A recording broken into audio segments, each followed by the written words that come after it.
today about neighbors feuding over racist issues. If you've been following the story out of Chicago, we're talking with the Kraft family, their first appearance on national television today.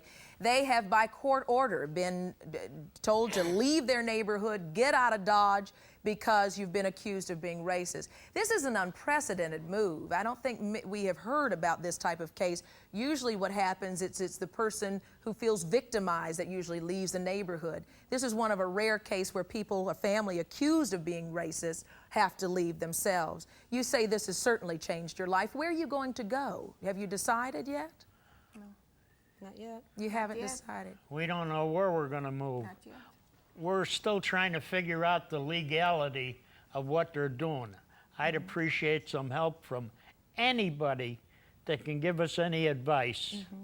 This was a settlement, the agreement that you would leave, you would drop your charges against the Ramos family. We never had any charges. Okay, well, this is part of what I'm reading in the lawsuit, and that you also have to pay some damages, like $1,200 for some legal fees or something like that. It's more than just moving out of the neighborhood.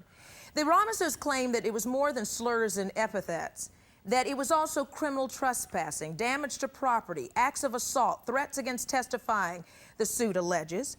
The suit goes on to say that a convicted felon even surfaced to accuse one Kraft son, while both incarcerated in Cook County Jail, of soliciting him in March of '93 to murder the Ramos family. Never. Not true.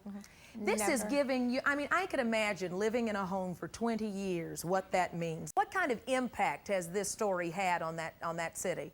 Rolonda, we've covered this issue 3 times in Chicago. The first time when the suit was filed, the second time when the judge announced the decision. And just because I found out I was going to be on your show, I announced it again this morning. And I asked the people of Chicago what they wanted to say via your show.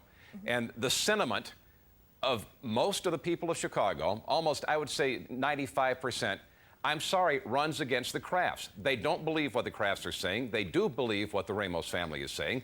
They believe what we have here is a gaggle of cantankerous old racists.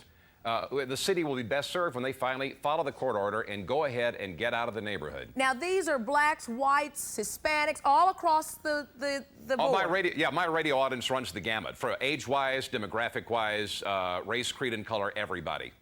So this is quite an unprecedented move. Has anything else like this happened in Chicago? No, everyone, now, the one thing that people would give them is the punishment sounds a little bit severe. However, when they look at the facts of the case and the fact that they've had 9 years to work this out, the sympathy doesn't lie with the Krafts. Wow. Mr. Kraft, what do you say about that?